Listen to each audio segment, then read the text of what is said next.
Imagine sitting in a luxurious conference room in Berlin during the winter of 1884. Outside, snow blankets the German capital.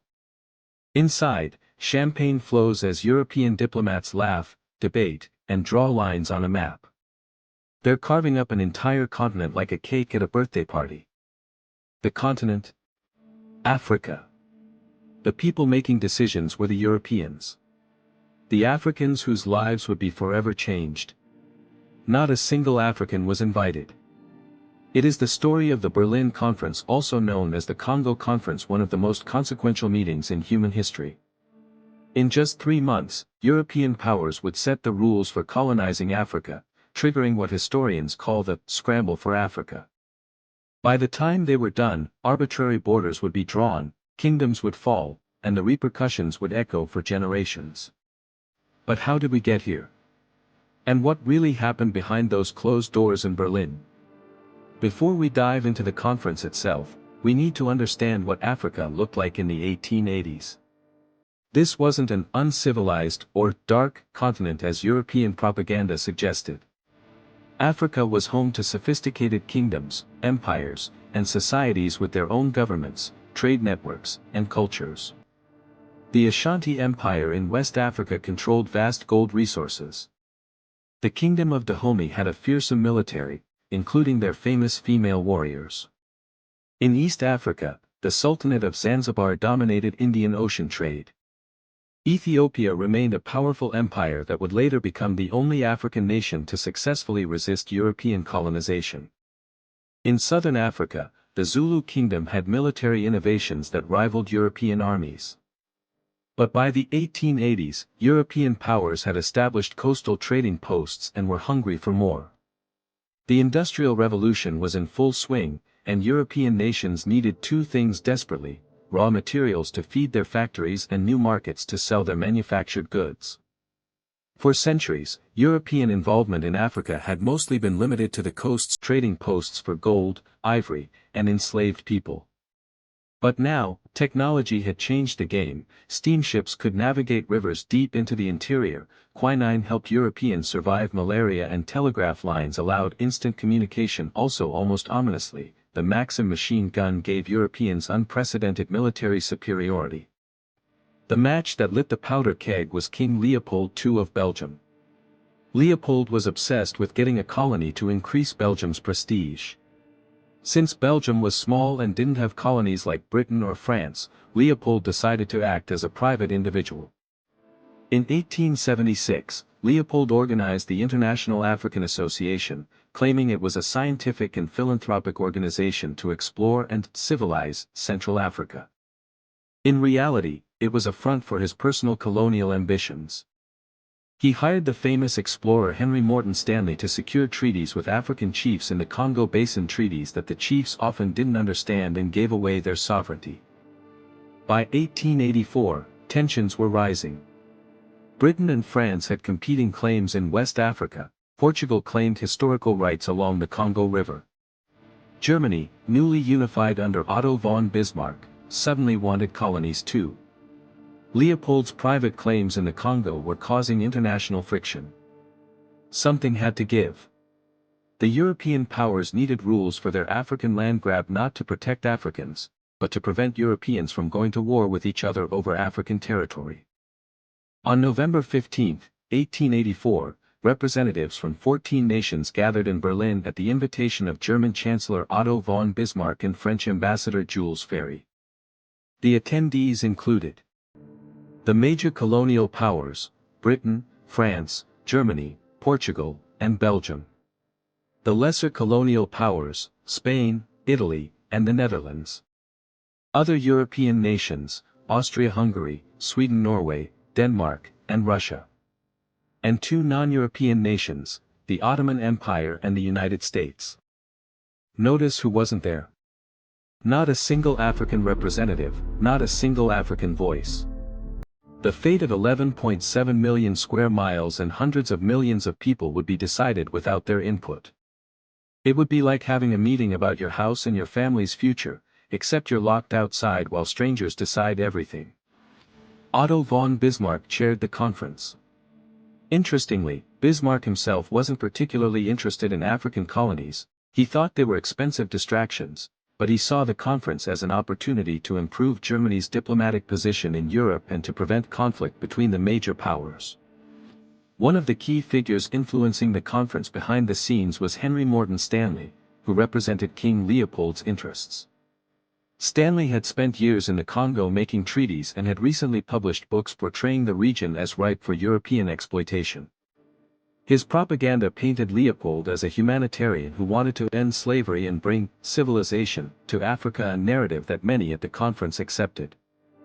The conference officially had several stated objectives. First, to facilitate European trade in the Congo basin. Second, to establish freedom of navigation on the Congo and Niger rivers. Third, to define the rules for future European claims on African territory. And fourth, to suppress the East African slave trade. These goals sounded noble on paper. In reality, the conference was about legitimizing colonialism and preventing European wars over African resources. As discussions went on, the European powers realized they needed clear rules to avoid fighting each other. The result was the General Act of the Berlin Conference, signed on February 26, 1885. This document didn't just divide Africa, it set the blueprint for how colonization would happen. It established what was called the principle of effective occupation. In simple terms, it meant that European powers couldn't just claim land by planting a flag, they had to actually occupy and control it. On the surface, it seemed like a fair way to prevent chaos, but in practice, it encouraged a mad race to conquer. European powers began sending expeditions deep into Africa, signing bogus treaties, and using military force to prove they had effective control. To Europeans, this was competition, an imperial game of chess. But for Africans, it was the beginning of conquest, violence, and the destruction of entire civilizations.